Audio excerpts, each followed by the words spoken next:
I'm very happy to be here in Zurich again with Valeska, who I met in London actually, and to be on her blog, which is very exciting.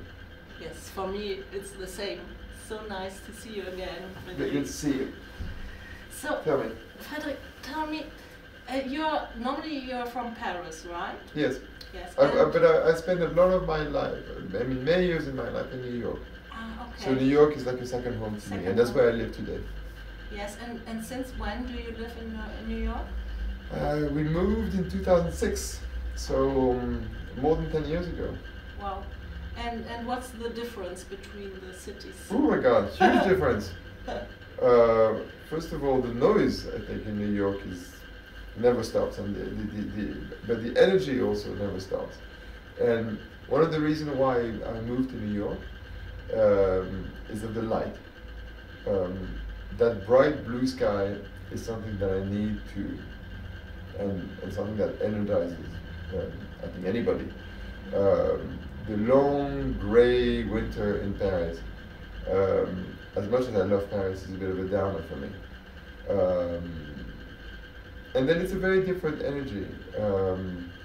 Paris is a city where, of course, you have foreigners, but people that are there generally stay forever. In New York, it's more of a washing machine that sort of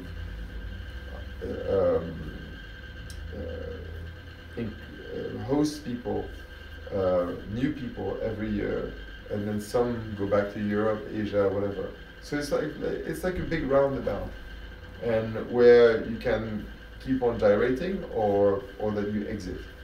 But it's an exciting roundabout. And how important is for you the Middle East market? The Middle East market is very important to me for two reasons. First, there's an obvious economic reason, in the sense that you're dealing with people that adore perfume and use much more. So we sell a lot. It's as stupid as that. But to me, personally, it's been always a market that I've always admired. And I remember as a child, my father used to live in the 8th arrondissement, and sometimes had drinks in hotels and like the Plaza Athénée and things like that. And I always smelled these people coming from the Middle East, and they always smelled very good. And I was always sort of drawn to them. And I was wondering why. And then when I went to perfumery school, then I sort of understood what I liked in their perfumes.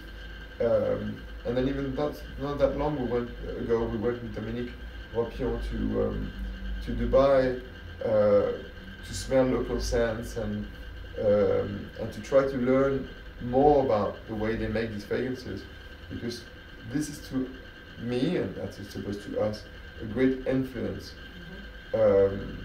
And I think this is Oriental fragrances used to be a pure whim or creation out of perfumers' imagination, like Coty and people like that.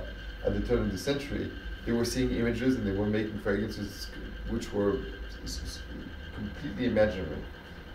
Today,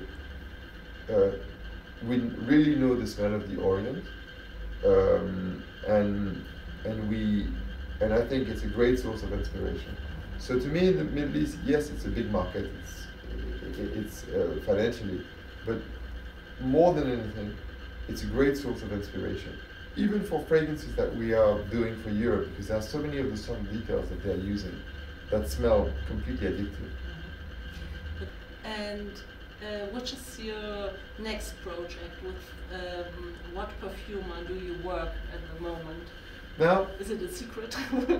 No, it's not a secret. But I'm not going to give you an answer about which is my next project, because I don't know myself. As far as the perfumer is concerned, the way I do things is, especially since now the market has become a little bit more structured and there is a lot of competition, and my company has become much bigger, so trains have to arrive on time, because you know, there are many people that depend on what we do. I can't say, like I used to say at the very beginning, sorry, there's no fragrance ready because we're not ready today or whatever, and we were very amateurish in the beginning. Now we have to be a little bit more professional. So to manage to do that, and all those things very, very true to my very uncompromising way of making fragrances, and to the fact that I would never launch a fragrance which doesn't feel completely finished in the mind of a perfumer that has his name on it, or in my mind. We work with several fragrances, with several perfumers at the same time. And we have this collection of perfume that we work at the same time. And when one is ready, we launch it. But as of before, we used to work with only one or two at the same time. Now, you know, I'm working with Maurice Roussel or something, which is very interesting. I'm working with Carlos Benaim. I'm working with Bruno Jovanovic, and with Dominique, of course. And even I'm working with young perfumers, and one perfumer that I've never used also before, who is not so young, but very, very good. And so I have many things cooking. And some we sort of work on, and it's another, what I like about this is that sometimes I stop, I take a few months, I gain perspective on it, I sort of step back, re-smell it, re-evaluate it, and so it allows me to work in a more mature way, rather than being on the treadmill. And so, yes, I have several pots sort of cooking, and it makes my life more interesting. One last question. Sure, of course. So, do you have a personal favorite fragrance of your line? No, I don't. You don't have? I don't. Whenever I work on a fragrance, my entire being is concentrated on that fragrance. And that's the exhausting part, actually, because you really put so much of yourself to tell a perfumer whether you like it, whether you want to, how you want to change it, and all that.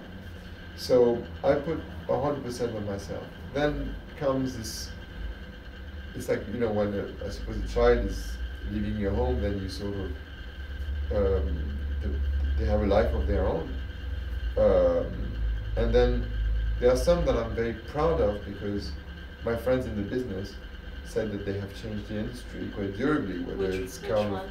Well, I think Cologne Bigarade is a fragrance that has really redefined the cologne gender. I think Clown Flower is the most inventive tuberose on the market, and a masterpiece. I think Musc Ravageur changed the business around when at a time where everybody was doing little pretty flowery things. We dared launching a very good Oriental, which 16 years later is still completely today, and that I could launch tomorrow because it's completely still today's news. Of course, Portrait of a Lady, I think, is a complete masterpiece, and it's one of our best fragrances. Yes. But then if you look at our men's offer, I'm very proud of that, because the Vetiver is, Monsieur, more recently, with this overload of patchouli, I think is one of Bruno's best fragrance. Geranium pour Monsieur is super inventive, and I love wearing it. I think it's one of the most elegant fragrances in the industry for men. It's a very interesting fragrance. It's a very unusual freshness. And then, you know, there are things like L'Eau d'Hiver that are very, very peculiar. So, yes, in those 20 plus fragrances that we have made over the last, there are many. I don't love them all at the same level, but there are, let's say that there are a good 15 that I'm super proud of, and and that I'm very attached to. So, and all these men's fragrances, for instance, I wear them one after the other with the same pleasure. I wake up to someone that wears Portrait de Relais because that's what my wife is wearing. So that's an extra perk. But as I told you, I think there are many very good perfumes in our line, which makes me very proud. And it's easy for me to brag because it's really those top perfumers sort of giving their best for each of them. So I'm a bit more than a bystander, but I'm sort of a bystander. I really think you have changed the business because there are so many exclusive lines of so many exclusive brands, but your perfumes are really outstanding. We're trying. Thank you so much. Thank you. Thank you very much. Bye. Bye bye.